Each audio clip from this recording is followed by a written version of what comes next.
From youth age, it's my passion of the game, and I want to play in that time when I was a kid, and I grew up.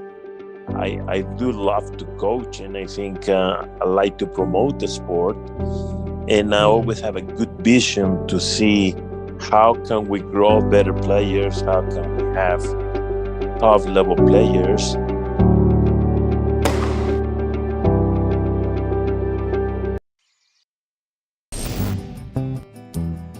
Unleash your serve's power. Join our academy and dominate the court. Spots filling up fast. Enroll now.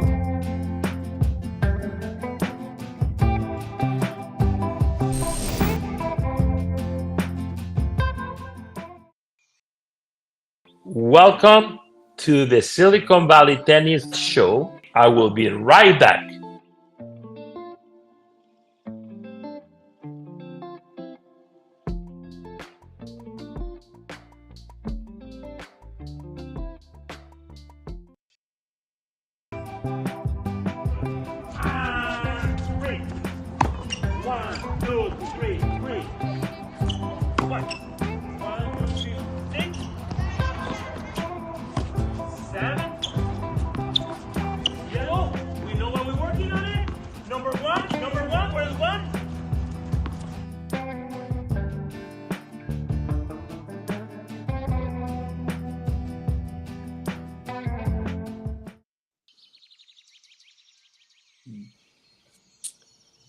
Welcome to Silicon Valley Tennis Podcast.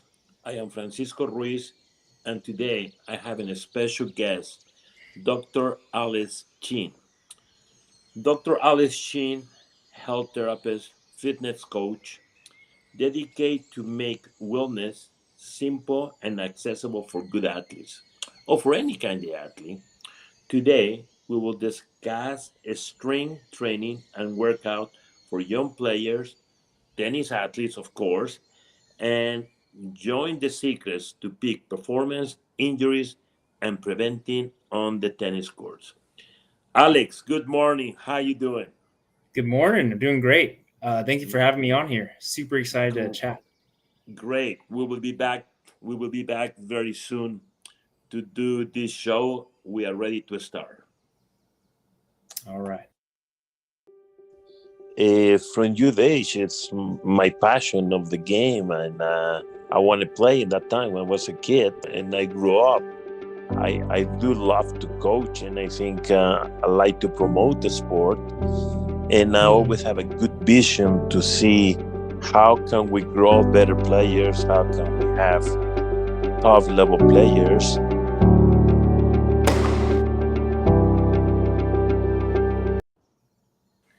Alex, we are back here ready to begin this wonderful journey. Nice to see you after so many years. How many years have been passed? Tell me. Oh man, it's been a long time. I want to say at least like 12 or 13 years. Yeah. I remember you to be one of these athletes. You had it a little bit weight, Oh yeah. and a little bit weight, but I really impressed of how you change it. Today's day, you look fit. I see you in Facebook. I see you how you dealing with people. How do you work out? And I really think it will be a great show for parents to understand what it they need to do. And I like to know first, how do you transform your mindset into what you're doing today? How can you help it? Absolutely. Well, I got to give credit where credit's due. And I'll be honest, you were a big part of it, to be honest. Starting off when I first entered your clinic, I was a very shy, quiet kid, overweight also, right? So just having someone there really believe in me, really cheer me on and kind of push me when I needed it, that really gave me that mindset. So I think I really developed that over my time being at your clinic, actually. And I was able to see the results from that. You were able to push me hard. And from there, I just realized what was possible, did my own research and stuff, and then eventually found out the methods that would work well for me. And then, with that came the love of sports science. So that's when I decided to go to college. I went to UC Davis. That's where I studied exercise biology. So alongside of learning the curriculum, I try to put everything to the test at the same time. So I use my body as an experiment almost. And You're right. found out what really worked. I think the passion of finding the exercise and nutrition, along with, seeking out the knowledge myself, really allowed me to get to where I am today. When you say the passion, Yeah. tell me more about the passion, because to me, I think any sport has to have a passion. Mhm. And you mentioned it. I like to help kids, young athletes, professional players to have a passion. And what you're doing, I think people need to take it with love, making sure they get better in their bodies. Explain to me a little bit more about that. Yeah, finding the passion in this whole thing. Yes. Yeah. Man.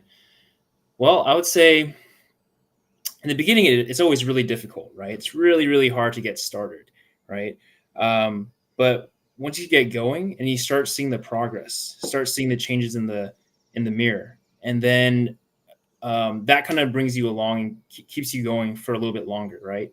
And then you keep sticking it out, and then from there, aside from seeing the changes in the mirror, you begin to feel better about yourself because you're accomplishing these goals that you never thought were possible, right? So you continue to push that limit over and over again. You're living at your edge, right? And seeing that progress over time, even looking back like 1 year to another year and seeing how far you've come, I think that makes you really fall in love with the process. Because for me, being overweight and out of shape, that was like one of the biggest problems I had in my life. I didn't think it was fixable, to be honest. I thought I'd always be big and stuff, but being able to see those changes, I think it really removed a mental block for me, right? So what it made me realize is that if I apply myself, if I break down the big problem into little things and slowly work on improving on that and meeting those goals, I can get to that ultimate goal at the very end. And I use that to apply that to everywhere else in my life too, right? So, that's how I decided to start going to professional school, got into grad school, and started accomplishing little things in my life that I never thought were possible. So, to answer your question, it comes down to breaking down the big goal into smaller goals, making sure you accomplish those little goals, get those little wins, and that positive feedback loop will keep you in the game and keep you going far. So let me figure out a couple things, and I think it's great for parents. What age can you start making a young player to do work and to do activities to make sure? So many times I get players on the tennis court, they need some help, and it's very difficult for me to talk to them and say, hey, can we reduce the extra McDonald's or the extra food? What age is good for any children to begin to do workouts, to eat different? What age? How can we start doing that piece? And you mentioned something, 1 year. I like to say maybe 8 weeks. Every 8 weeks, that's how, like a tennis coach, I work 6 to 8 weeks. I want to see a peak of the improvement. What age we have the players to begin the youth age? What age do you recommend? Honestly, as soon as possible, right? So pretty much the research is pretty clear that there is no risk of injury no risk of stunting your growth if you start lifting weights as a kid, right? In the past, doctors would kind of push away weightlifting. They would not want kids to do that because they were afraid that it would affect the growth plates within their bones, right? And it would stunt their growth. But the research is pretty clear now where it's not going to do that, provided that the weightlifting is done under supervision and it's using loads that they can tolerate, right? So not going too heavy, pretty much. So if you can lift with good form and appropriate weight under supervision, then you can start really as soon as you can start playing sports. and that age is typically around 6 years old or so. That's 6 years when, old. Wow, that's nice. yeah, because that's when. So pretty much the reason why it's 6 years old is that's when all the motor skills start to really develop, and they are able to tolerate playing sports. Right when they're 4 years old, sometimes they have their motor skills are not completely developed yet, so they're a little bit clumsy and stuff. So 6 years old is usually the timeline. But there are people who are further along in their development, or people who need a little bit more time too. So it's usually around 6 years old, but it could be like 5, or it could be 7, that type of thing. Very good. Yeah. Do you have any explanation? For example, a 6-year-old kid, what kind of weight they can use? 1 pound? Yeah. I don't know. Rubber bands? What they can use? Explain to me more about that. Totally. It's going to be very variable, right? I mean, yeah, it will really depend on what they can tolerate, right? My focus in the beginning with young kids, it would be making sure their technique is really, really sound, looking really good, because that will help reduce the risk of injury, right? And it will help them build up that skill, right? So you can start off with super light weights, 1 pound, 2 pounds, just to be really safe if you want to. Good. But if you think about it, like a water bottle is about 12 to 16 ounces. 16 ounces is a pound, right? And you can see kids carrying water bottles fine, right? So they for sure can handle 1 pound. So you think I can do in the tennis course, bring the water bottles, and I can make the kids do so? Yes, okay. You give me a new idea today. That's a good idea for my tennis class. I will buy that package of water and make the kids doing some exercise. That's wonderful. Yeah. Food. What do you think about the young athlete, 6 to 8 or 6 to 9? What is the right food to eat? So generally, with younger kids, you don't necessarily have to start them on a strict diet plan right away, right? And you don't want to restrict food or calories too much, because they're in that critical growth period where they need that energy to grow. And like if you have them cut their calories or not eat enough during that time, you could be missing out on some growth, right? So you want to make sure they're eating enough for sure. But one key thing that a lot of people are missing, a lot of athletes or just people in general, is protein. Actually, people require a lot of protein to build muscle, and there's actually studies that show that populations that eat more protein tend to grow taller too. So if you want your kids to grow tall, you want to make sure they're eating enough protein. Very good. How, for example, different kids, they like sugar. Mm-hmm. They like, how can we talk to parents about this? Hey, your kid need to have more protein. How can we explain that? And give me an example of good protein that we're able to give to the players and to the young kids. Do you have any example for that? Absolutely. Yeah. So one easy way to get more protein in is to think about your meals. A good balanced meal will typically have like a lean protein source, some vegetables, and then like a carb source, and a little bit of fat from the cooking oils and stuff, and maybe a little peanut butter, stuff like that, right? So just having a serving size of a lean protein source, that could be like chicken.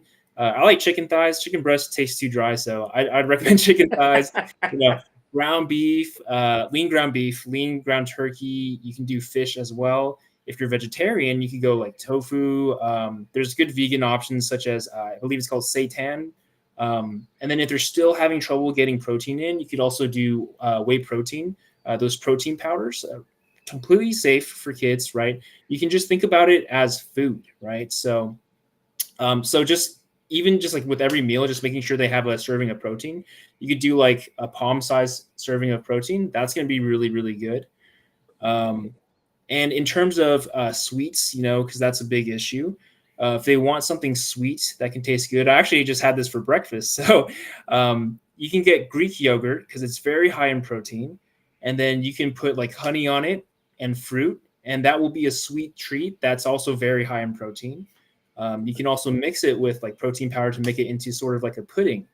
And that can be a really easy way to get protein in while making it taste really good.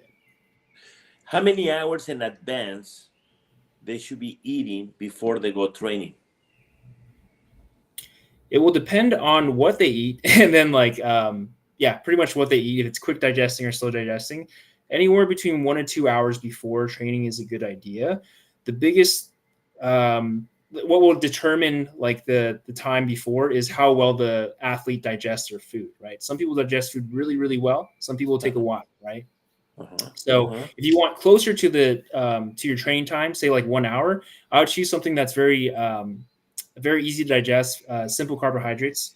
So even something as simple as like kid cereal, that will give you the energy you need. If you're going to go 2 to 3 hours out, then you can do something more slow digesting, right? You can do like oatmeal. You can do like whole grain bread, that type of thing, or like a bagel or something like that.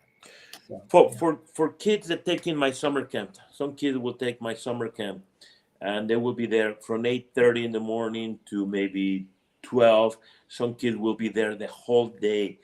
What do you recommend to parents between, and I go back again, 8 to 12 years old now? I added three more years. Would it be good to bring with them into the course so they be always eating, and I want to make sure they grow? What do you recommend for them? Totally. If we're right in the sport, like doing like in between breaks of playing, I would recommend a really quick digesting carbohydrate, right? So Gatorade works really well for this, right? Super easy to drink, really easily digestible. That's perfect.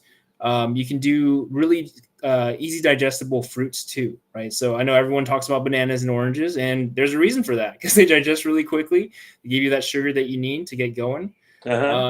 If you want to be really safe with like preserving muscle and stuff, I would recommend some type of whey protein drink, right? Because it's also quick digesting, gives you that protein. Pretty much as you're training,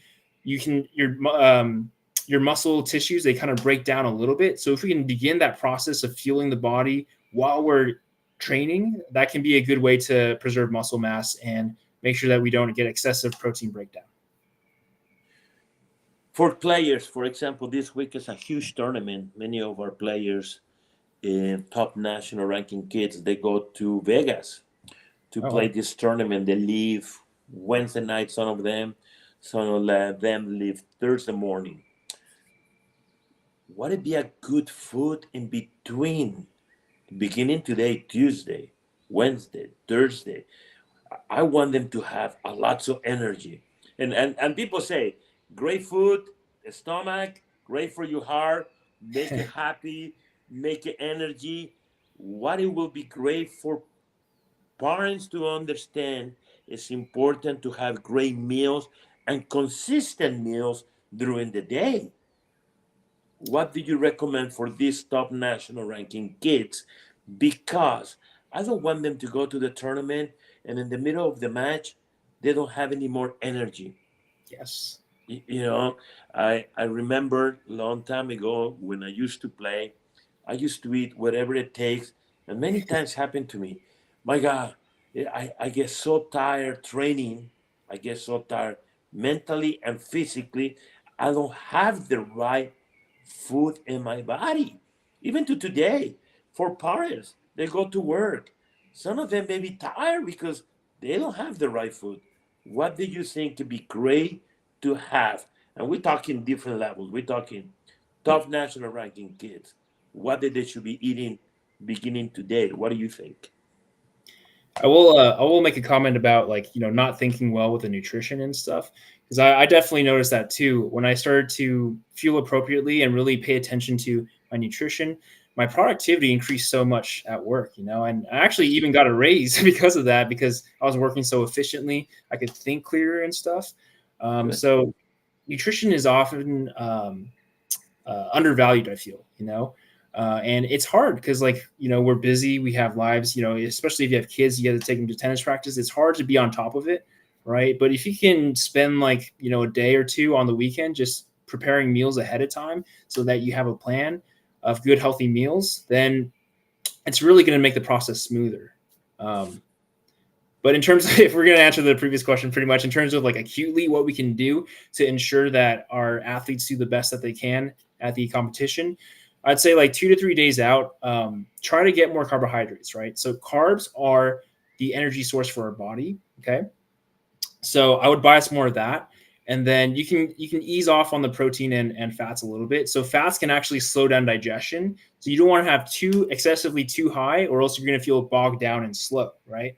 So carbohydrates are the way to go. So 2 to 3 days out before, I would want you to focus on the meals you're already having, right? If you introduce a different type of food, there's a chance of your stomach not liking that, and it can really slow down your digestion and make you feel kind of heavy. So increasing the portion sizes of the carbohydrate source. So if they're already eating a lot of rice, add another serving of rice. If they're eating a lot of potatoes or noodles, add more of that. That's totally fine. Yeah. Wow, that's nice.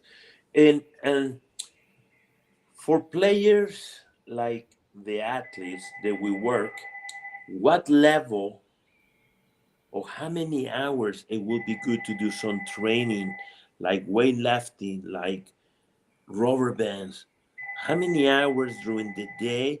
When I'm able to accelerate the improvement? When can I decrease the improvement? Well, when can I do something like that? Totally. It would depend on the training season too, right? So if they're off season or in season, right? In the off season, you can focus more on building up the body, preparing them for in season, right? And then when you're in season, you're working on, for strength wise, you want to work on maintenance, because you want to leave that recovery ability for the actual matches that you're playing, right? Okay. But if it's off season, say it's like the winter season where they're not playing as many matches because it's raining outside and stuff, that is the time to really focus on building up strength and muscle. In terms of hours per week, I would say you can get away with as little as 2 to 3 hours per week, honestly, if you have really intelligent, focused training, right?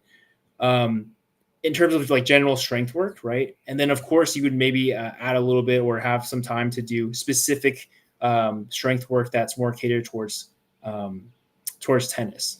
So let me go ahead and define those things first. So general strength work is like basically building up your body, right? So it's like a Prius versus a Mustang, right? So the body is so much stronger, so much bigger, it's going to go way faster, right? So we're taking that Prius, we're turning it into a Mustang with our general strength work, right? Yeah. And then a more specific, sport-specific strength work would be like kind of the stuff that I saw at your clinic that you guys have been doing already. Where you put that band around that torso, you're emulating the techniques that you're doing with the forehand, the rotational aspect, but adding some resistance there to make it more specific to the task at hand, which is the forehand, right? So again, it really depends on the season that they're in, but a good split would be in the off season, maybe 80% of your work is that general strengthening, 20% is that more specific training. In season, you can flip that. So we would turn the strengthening into more a maintenance level. So like, I would say like 30% of the training will be that, just to maintain that Mustang body, right? Yeah. And then you can do more of the sport specific stuff because they're going to be going into those matches more. Let me tell you something is new for the Tennis Federation and for the ATP. The majority of players in the pro level, before they go on court, they're already working their bodies into the bicycle for 20 to 30 minutes in a regular speed. And then after they finish 20, 30 minutes, depending of the player, they doing a little bit of reaction movement, and they're working before they go to a match an acceleration movement, which to me, I will get already tired to the matches. Today's day is a very simple way to warm up. Many times when they finish playing the matches, some of the top players, or if they don't have a tough match the next day, they go back into a bicycle movement again, a very good routine, and they finish, they get the massage, they get the stretching, because today everybody's stretching very good, and then they have an amazing meal. And before they have a match, they eat 2 3 hours, like you say, in a good meal to have energy in the match. How the sport has changed in every level, not only in tennis and soccer and baseball. So many new things for athletes. I have seen new athletes the age of 13 to 16, they look like a bodybuilders. And I'm talking big and flexible. What do you think we should do to our younger players? How can we make them more flexible, be stronger? What kind of energy we able to give them? And I go back again. They live to a tournament today, many of them, tomorrow, some of them. I want them to understand this piece. Get to the tournament, work in your bicycle. What do you recommend? I love that. I think, yes, success definitely leaves clues, right? So it's really good to take a look at what the pros are doing and then see what we can extrapolate from that, the reasoning behind that, right? So just from what you're telling me right now, I can theorize some things, right? So I'm guessing with the cycling, it's a general warm up to get their muscles prepared, get the blood flowing, right? And to kind of prepare them for the competition so that they reduce the injury risk by coming into it already warm. They're doing the reaction drills, right? And agility drills in the beginning to prime their nervous system, right? It's really hard to go from just sitting to playing a big match because your brain kind of has to wake up a little bit, right? So Correct. that agility will help prime their self a little bit so that it gets a little bit easier. And you mentioned that they do cycling right after their competition as well, right? Yes. So my guess is that's going to help with recovery in the sense that it will kind of flush out the metabolites and the substrates, pretty much the stuff that occurs after exercise.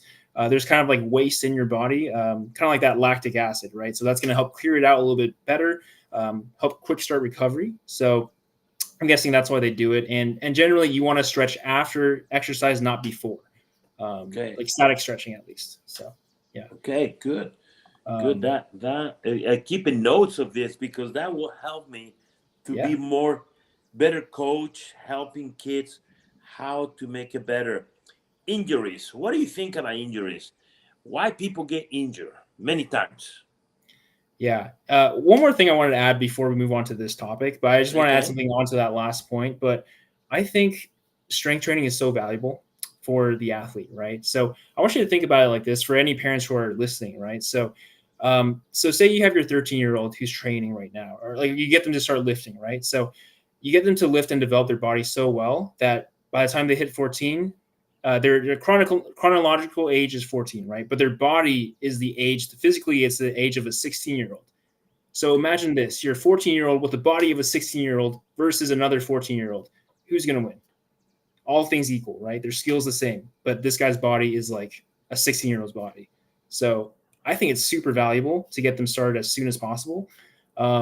And I wish I almost had this knowledge back then because I'm sure it would have been different, right? Uh-huh.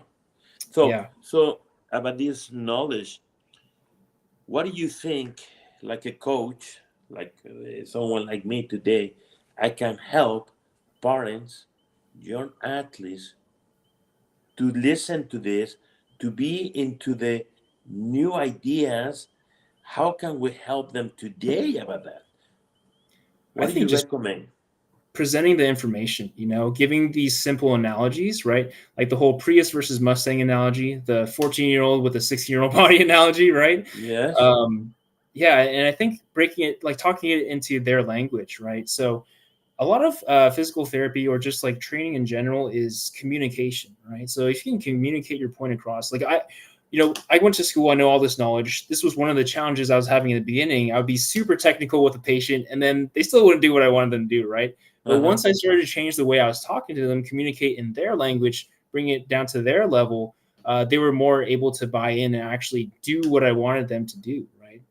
So coaching is not only, yes, the technical knowledge for sure, but we need to be able to communicate with them well. So I think telling the athlete and letting them know that, hey, to get to the next level, we can do this. Would you want to do that also? I think that's going to help them get them to buy in a little bit more. Well, I know when you're talking the language, I know what you mean, but Yeah. you speak Chinese? Yeah, a little bit. A little bit. Yeah. Okay. So you speak Chinese, and I know you speak English. What else do you speak? Do you speak any other language? I used to work with a lot of Spanish-speaking patients, so I would pick up a Okay. little bit of phrases here and there, some basic stuff. But Okay. yeah, that's pretty much it. So people, they can listening to you. I think it'd be great for the Chinese community to be able to be involved, to contact someone like you, because the food is different, like you say. Spanish. I like tacos. I like tortillas. I like different kind of food. So I like to make sure everybody getting the right tools. Injuries. Tell me about injuries. Why people get injured? Yeah, it comes down to a couple things, right? So, first of all, you would want to look at the technique, right? So you want to make sure your technique is always pretty good. The way injuries occur is pretty much your tissues have a capacity for stress, right? It can tolerate a certain amount of stress, right? So if the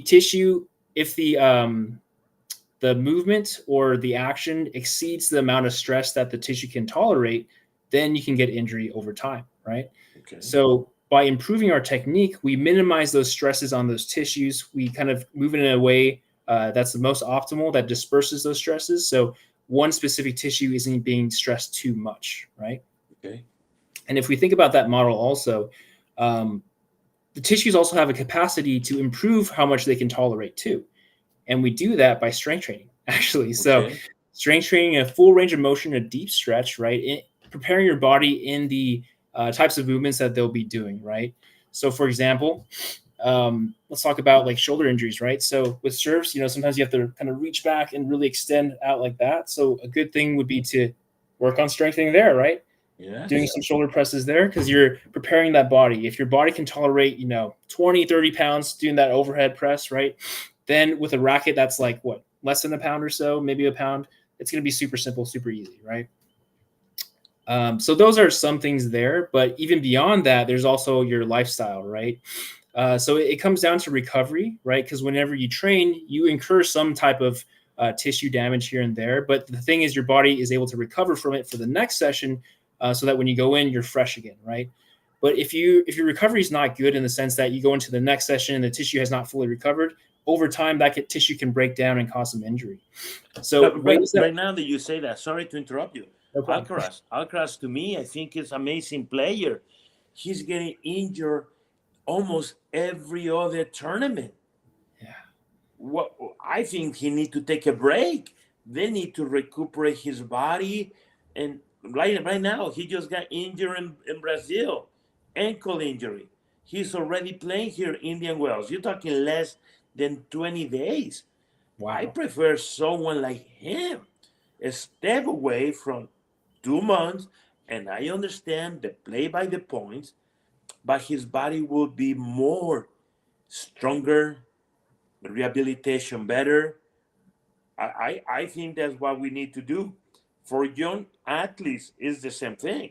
We need to make sure when they get injured, find people like you to give them a very good guidance to make sure they don't get injured again in the same situation. I think injuries is big difference.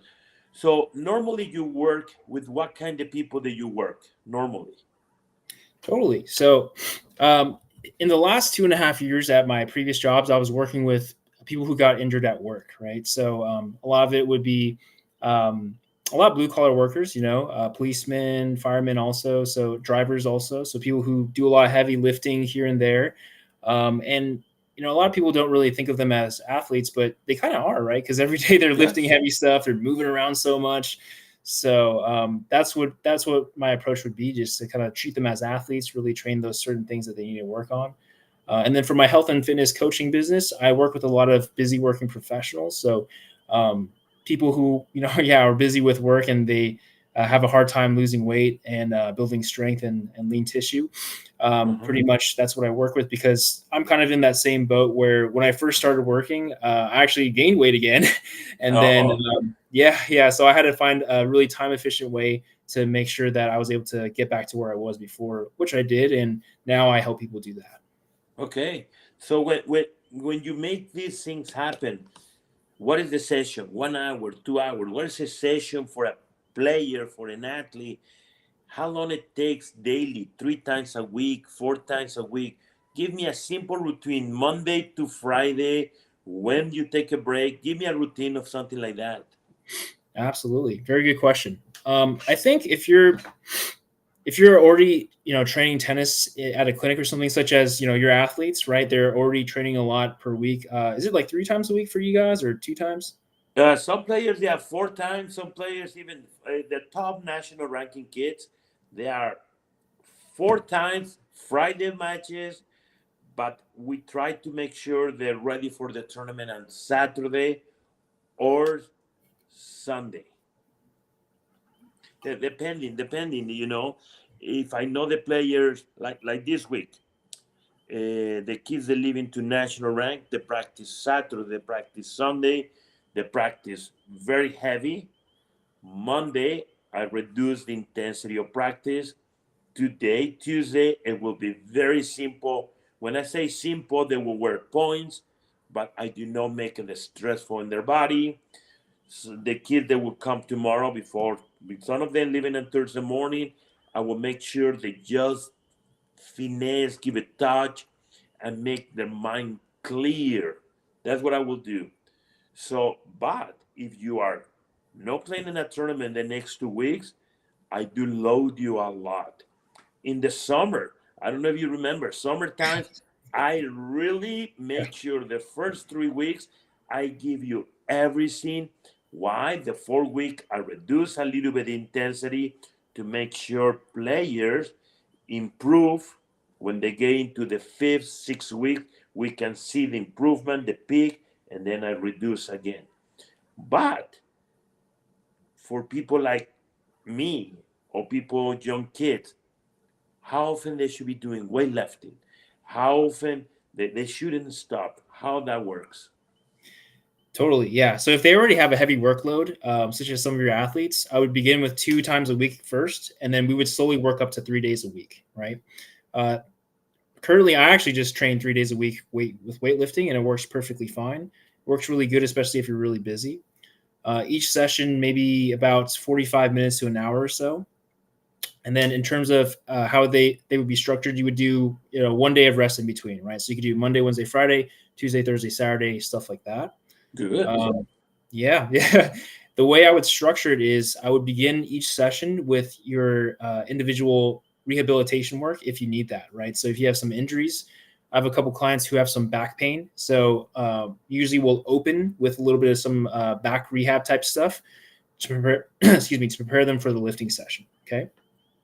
And then during the lifting session, that's when we would do our general strength work that we discussed before, turning that Prius into a Mustang, right? So a lot of your basic compound movements of the basic movements of life. So it'd be a horizontal push, such as like a push-up or a bench press, a horizontal pull, such as like a row, vertical push, so like a shoulder press, and a vertical pull, such as a lat pull down or a pull up, right?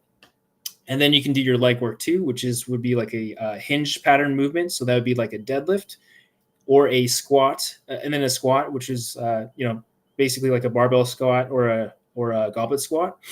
And that seems like a lot, right? That's like 6 different movement patterns. So you can split that up into those 2 to 3 days. You have 3 on one day, 3 on the other, right?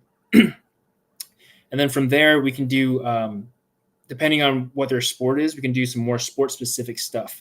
Kind of like what we discussed before, like putting the band around your torso, working on that forehand, stuff like that. If you're like a soccer player or something like that, maybe we'll work on some more leg work, potentially some landing here and there, that type of stuff.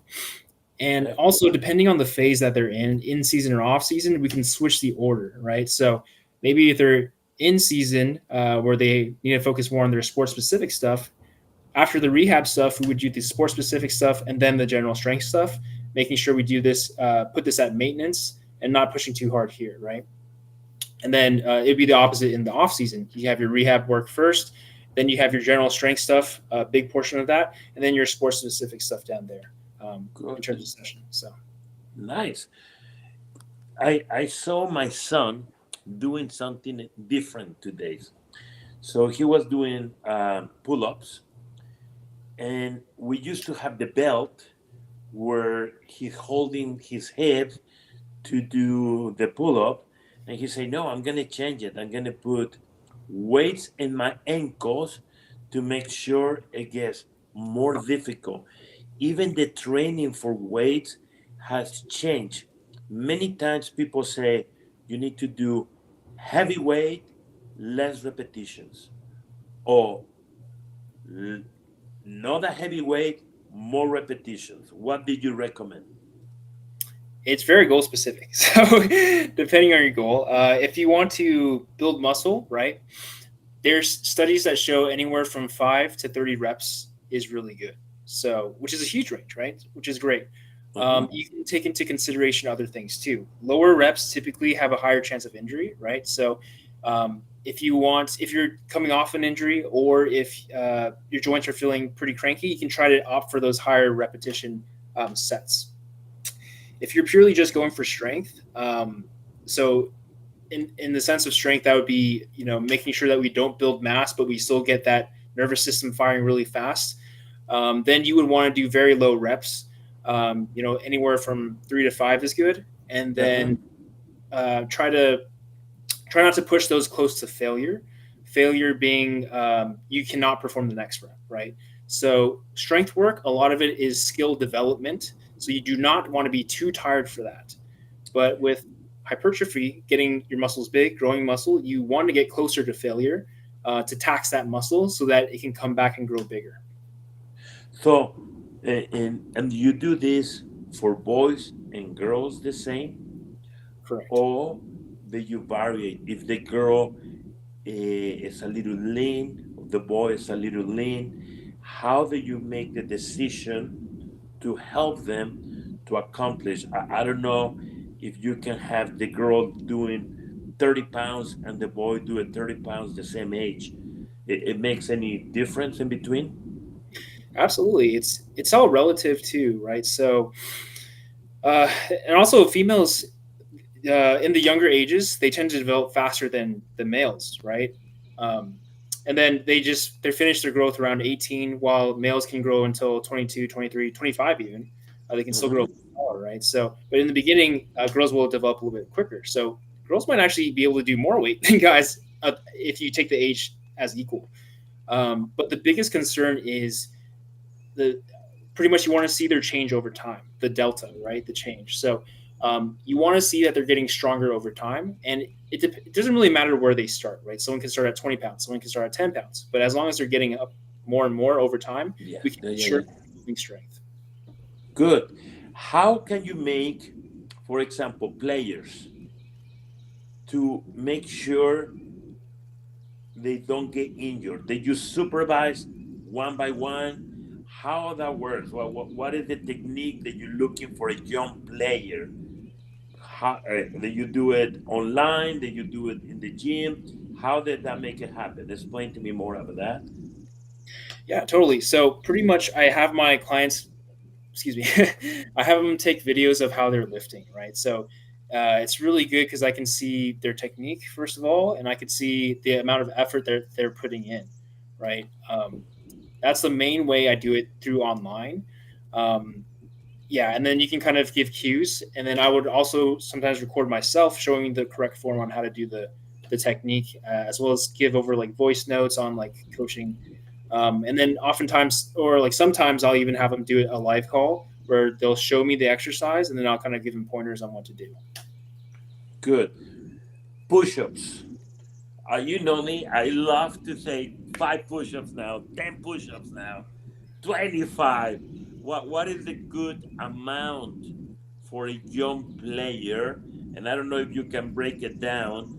Sometimes I think I'll go crazy. You 15, 16, and I see you in high school and you look too big, and I see you too strong. I would say, okay, you do 20 if you miss that serve or that smash. What is the limit? Or how do you start with a young athlete and moving on to start doing a push-up? What can we do? Okay, that's a very good question. So it depends on the strength level of the athlete, right? So if they are too weak to do regular push-ups, they can do push-ups on their knees first, right? Okay. Big thing I'm looking out for is making sure they get a full range of motion, right? So a lot of people, when they do push-ups, excuse me, they kind of stop here at their arms at 90 degrees. You can try to get close to the ground where your chest almost touches the ground, right? And then you can see Okay. that it really stretches out that chest.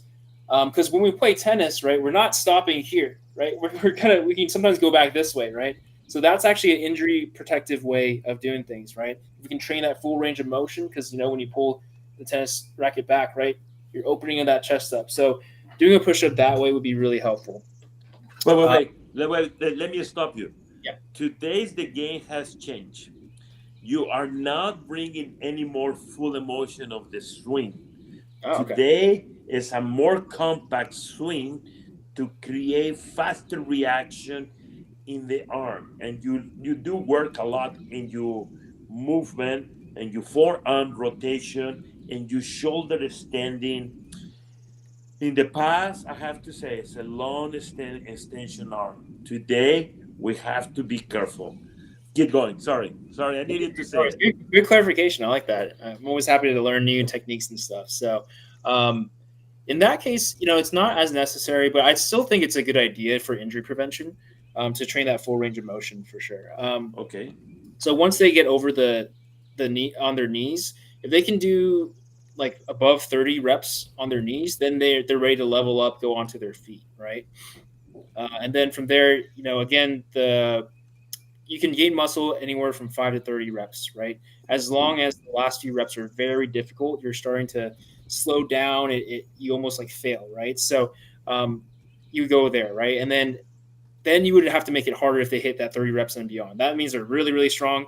You can try elevating their feet now and having them their hands on the ground so that more weight is biased towards your torso, and that's going to make it even harder. So again, it's very variable. It depends on the athlete and how strong they are. But a good progression is knees, feet on the floor, and then feet on a chair or a raised surface. I'm going to change a little bit my conversation just to make you something. How old are you when we met the first time? Do you remember? Man, I got to say like 15 or 16 or something like that. I think I was So around. You were freshman in high school? I think so, yeah, somewhere around there. So. Okay, and did you have any bad dreams about Silicon Valley tennis? Or how? I don't even know how we met, how you came to the academy. You were in Monta Vista High School. Yeah. How did you? Tell me any good stories about the academy? Oh man, I don't know. I remember I used to get nervous going to the clinic, honestly, because I'd be like, oh man, this guy's gonna yell at me, tell me to run around and do a lot of stuff, But honestly, I think it was really good for my character development, right? It really helped me get that mindset, that the champion mindset of working harder, towing the line, seeing what is possible, right? I think having someone push me was what I needed at that time and really opened my mind to what's possible. But I know there's a lot of good times too. I remember, you would give like really good talks sometimes about mindset sometimes, and I really enjoyed that because a lot of times coaches, they just tell you to work hard and just like they push you hard on the court, but they don't give you that mindset, which is so important, so critical to the development of the athlete. And then just like hanging out with like my friends, playing tennis with them, and then I also remember during Christmas time you give us tamales sometimes too. I still do it. There you go. I still do it. I think by the end of Christmas, I try to give something to everybody. Yeah. I try to make sure I say thank you to people. They always help me during the year, And I like it that you became to be this doctor athlete, that you are doing something that's unbelievable for me. I will never be a doctor. I will kill many patients. I will tell them, do 1,000 times doing this medicine, But I think I learned many things from young athletes like you. That's why I always contact and I have good communication with many of the players. To me, the academy is amazing. The academy has given me so many great joys of players like you to be wonderful people that are willing to help more people. Couple more things. When do you think we should start making the players run with intensity? What age? Run with intensity. When are we able to make the player really elevate their body and start making movements? I heard many times people get injured if we push them so hard. In my times, we just used to do it. And I remember I used to play 7 hours a day on the streets, and I never got injured. But today's day, they say, "Oh, you make the kid run too much." Um, what is good for the young kid today running? And today, I see many players. They get with their knee the straps on the knees, and this have something like patella grow or something, and they are painful, and they say, "Oh, my knee is hurt." What can we do to help these young players? Yeah, I think it comes down to physical preparedness, right? So back in the day, there wasn't so much technology. Everyone was playing outside, right? So you could start them off super early, get them started doing some high intensity, running and stuff like that. But nowadays, with all this technology, a lot of people grow up and they're kind of in the house, not doing too much. And then if you take that person and bring them into the court and push them super hard, yeah, of course they're going to get injured, right? So you can still start them, but start them from where they're at, right? So if that's too hard in the beginning, maybe you just do a quarter of the volume or half the volume, or just do 80% effort, making sure they're pushing themselves for sure, but not so much that they're getting injured. So, yeah, I would say maybe before getting that high intensity stuff, start with some basic stuff, like maybe some jogging. I think you mentioned that you program in 6 to 8 week blocks, right? Yes. So maybe the first 2 weeks, just start with, pretty easy running here and there, half a mile to a mile first. Once your body gets a little acclimated, then you can start pushing a little bit, weeks 3 to 4. You can do some, I remember you used to have us do those suicides, right? Whatever they call it, the pacers or whatever. So, if you start them out with 10, start them off with, maybe 4 or 5, see if their body can tolerate it. And then you can slowly titrate up that way. For adult programs, for adults, I get many times people in the age of 65, 70, they try to take lessons with us. Many young athletes too in the age of 30s.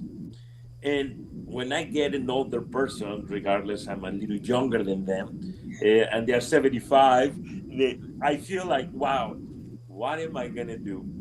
I coach a group of ladies. One of them is 93 years old. 93. That's she plays. I want to be that. She hit the ball. And sometimes I try to make them do rubber bands to that lady. For our beginners players, would it be good? How can I make a beginner player understand? And this is something I'm going to do this summer. I like to do an adult camp for people.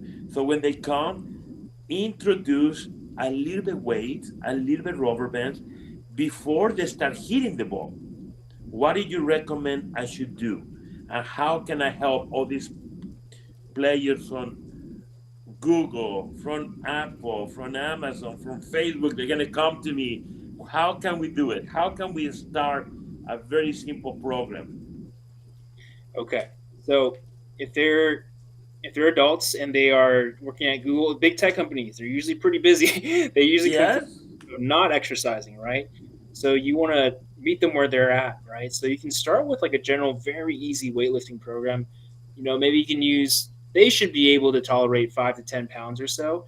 Maybe get a few pairs of 5 to 10 pound dumbbells, and you can do a basic program of, again, what we discussed about a horizontal push, horizontal pull, vertical push, vertical pull, hip hinge, and also a squat. Basic program like that, just to prepare their body. And then over time, get them a little bit stronger, right? And then, yeah, again, it's all about making sure you meet them where they're at, not progressing them too fast to where they get injury, but enough so that they can get better over time.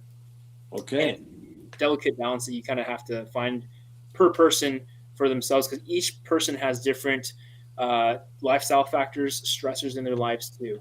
So it can be a little bit difficult, but it is possible. You just have to do some tinkering, listen to their feedback, see how they feel and how they perform. From the youth age, what was your best shot that you remember? The serve, the volley, the forehand, the backhand. What was your best? I remember we worked on my serve a lot. So I think, That's where I go. That's where I say you serve. yeah, You yeah, serve. I think it was so powerful. yeah. You know. So even to today, did you feel any injuries for serving so heavy or many repetitions in the serve? You feel fine.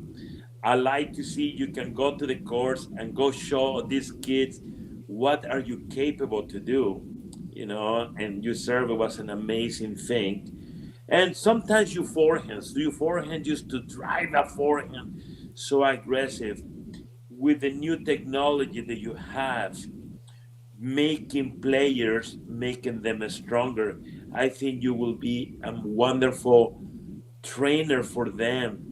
It will be wonderful. People really contact and make sure they feel what are you capable to do.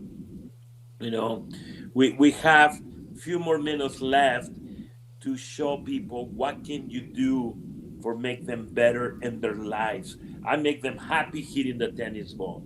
You make them happy getting stronger.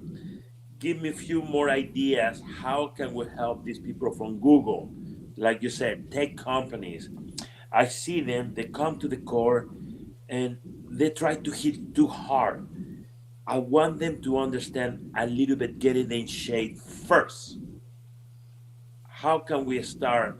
If you want to take the tennis lesson, you haven't played tennis in a long time, what it will be good recommendation for them to begin before to go to a camp? What do you think? Oh yeah. Yeah, I have a couple ideas. So I think a general exercise program would be really, really good, right? You can start off with, okay, if you're completely sedentary, meaning like you don't do any exercise at all, you just go to work, sit down, and come back home. That's it. Start with walks. Honestly, walks are super easy to do. You can do them in between meetings. You can do them on meetings, right? You can take your meetings while you're taking walks. You can call a friend while you take a walk, listen to podcasts. That's going to already do a lot for you, right? And then once you can start tolerating it, I would recommend just going for light jogs here and there, right? Working your way up to a mile, 2 miles or so. That's going to get your cardio ready for when you actually go into the tennis clinic, right? And in terms of weightlifting, that's going to be really helpful in building strength and also injury prevention, as we discussed before. A stronger tissue, a stronger muscle, stronger tendons can tolerate more on the court, right?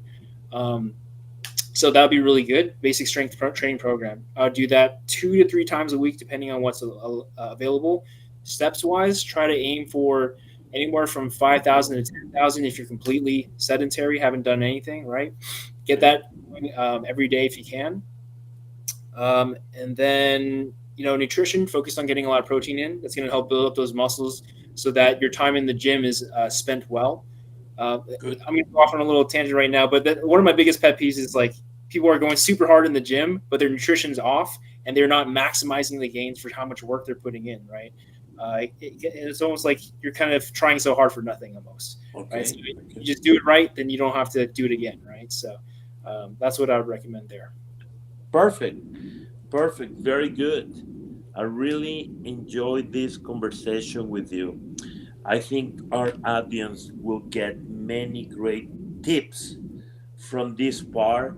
And I hope so people that listening to us is more than just a tennis program or hitting forehand, backhand, volley, serve.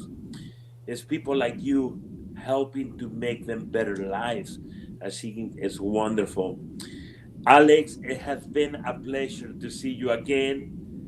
Say hi to your family, to your sister. And again, don't forget Silicon Valley is in Mountain View. Regardless, we have different locations. I want to see you stop by. I want to make sure you can come over and help one of the kids and say, hey, you're doing this wrong. Can I make it happen? I want to make sure players looking for people like you that were in the academy and look at how great you turn around. You turn around very good, and it's wonderful that you're doing something with love and with passion, and I think this is one of the wonderful things when we love our jobs, that is something we can say, and keep it up continue helping people, continue making sure people getting in shape. Okay, why? because in the older we get, it get harder. So Absolutely. start from the youth age, and I see it myself today. I'm still in decent shape. I'm not the best, but I still doing the crazy runnings I used to do. I do my bicycle, I do my weightlifting still, and I like to see people continue doing that. Okay? Alex, it has been a pleasure. Thank you so much for this talk.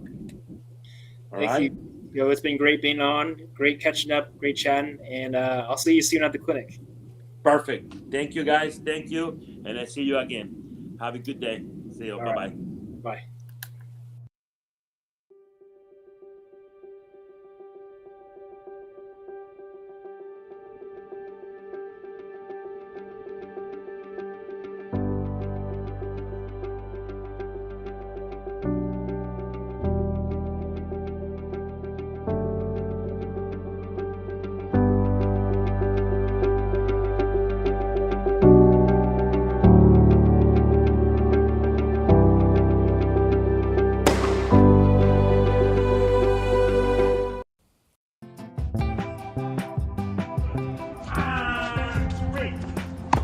One, two, three.